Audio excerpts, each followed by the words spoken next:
वो बारिश में सिर से लेकर पैर तक भीगी हुई थी। उसने मुझे सिर से लेकर पैर तक घूरा और हंसने लगा। वो सिर से लेकर पैर तक सफ़ेद कपड़े पहने हुए थे। गाइज, इस प्रकार के सेंटेंसेस को आज हम इंग्लिश में सीखेंगे। आपने नोटिस किए होंगे इन सभी सेंटेंसेस में एक चीज़ कॉमन है, वो है सिर से लेकर पैर तक।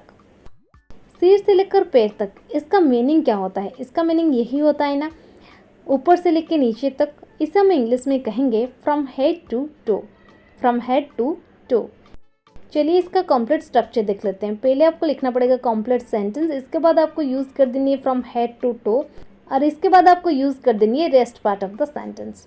चलिए कुछ एग्जाम्पल के मदद से इसे और भी बेहतर समझने की कोशिश करते हैं। हमारा फर्स्ट एग्जाम्पल है, वो बारिश में सिर से लेकर पैर तक भीगी हुई थी। देखिए ये सेंटेंस में जो कंप्लीट पार्ट है वो भीगी हुई थी, तो इसे हम इंग्लिश में लिखेंगे सी was drenched.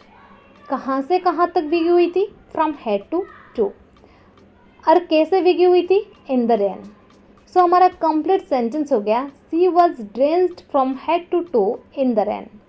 C was drenched from head to toe in the rain.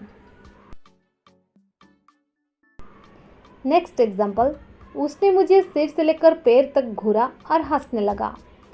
He stared at me from head to toe and started laughing. He stared at me from head to toe and started laughing. देखिए यहाँ पर भी जो complete part है वो मुझे घूरने लगा, वो हो गया he stared at me। और कहाँ से कहाँ तक घूरने लगा? from head to toe। और जो रेस्ट पार्ट बचा उसे हम लास्ट में लिख दिए, वो बन गया and started laughing, यानी हंसने लगा। क्लियर? द नेक्स्ट एग्जाम्पल, सिर से लेकर पैर तक मेरे शरीर में दर्द हो रहा है। My body is aching from head to toe. My body is aching from head to toe. वो सिर से लेकर पैर तक सफ़ेद कपड़े पहने हुए थे। He was wearing white clothes from head to toe. He was wearing white clothes from head to toe. वो सिर से लेकर पैर तक गुलाबी कपड़ों में बहुत सुंदर लग रही थी।